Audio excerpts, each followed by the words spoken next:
ভাইজান এই কোরআনকে শিক্ষা দিলে, কোরআনকে মেনে নিলে আল্লাহ রাব্বুল আলামিন ওই বান্দা বান্দির সম্মানও বাড়ায় দেয়। বাবাজি, মোবাইল থাকলে মোবাইলের মাধ্যমে আমার বন্ধুগণ রেকর্ড করে নিয়ে যাবেন। জিন্দেগির শেষ বয়ান মনে করে বয়ান করছি বাবা। জগৎ বিখ্যাত একজন ওলি আল্লাহর নাম আপনারা শুনেছেন, কি আলিয়ার আলেম, কি কওমির আলেম। আমার বন্ধুগণ কি তাকমিল পড়েছেন, কি কামিল পড়েছেন। আমার বন্ধুগণ তিনারা সবাই এই বুজুর্গের ব্যাপারে ওয়াকিফালা আছেন, জ্ঞাত আছেন বাজান।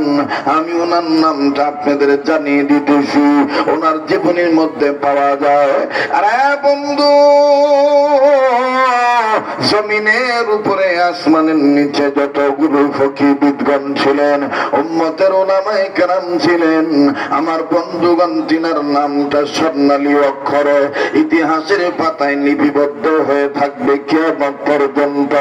তার নাম হলো আমার বন্ধুগণ কুতুবুল ইরশাদ, আমার বন্ধুগণ আমিরুল ওয়াক্ত, ইমামুল ওয়াক্ত, কুতুবুল আলম, মুফতি রশিদ আহমদ গঙ্গুহি রহমাতুল্লাহি আলাইহি, ফকিহুন নাফস মুফতি রশিদ আহমদ গঙ্গুহি রহমাতুল্লাহি আলাইহি, আল্লাহর ওলি মুফতি রশিদ আহমদ গঙ্গুহি রহমাতুল্লাহি আলাইহি।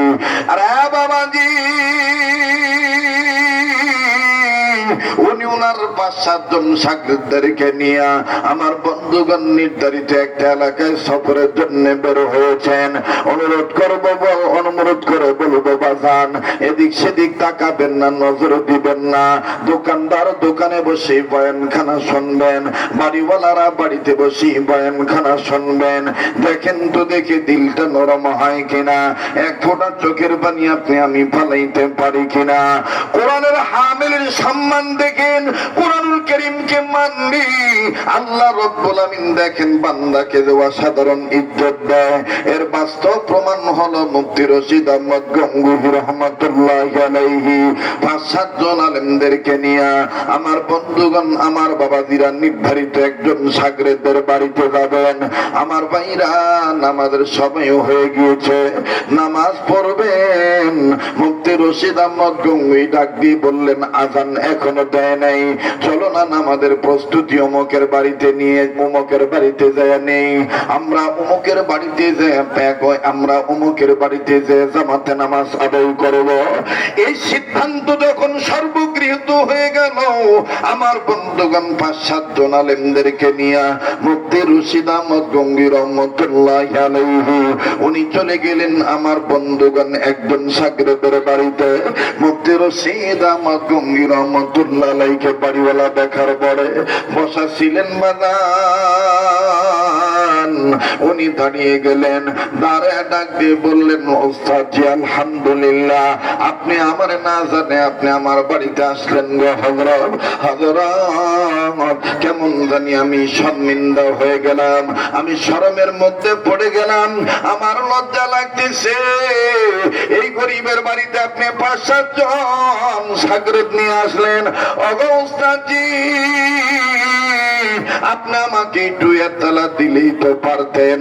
আল্লাহর ওলি রশিদ আহমদ গঙ্গুহি রহমাতুল্লাহি আলাইহি বললেন, বেটা তুমিও আলেম মানুষ, তুমিও আমার শাগির্দ, শুনে নাও বেটা, আমি তোমার বাড়িতে এসেছি, আমরা ঐক্যবদ্ধ ভাবে সিদ্ধান্ত নিয়েছি তোমার বাড়িতে আমরা জামাতের সাথে নামাজ আদায় করব।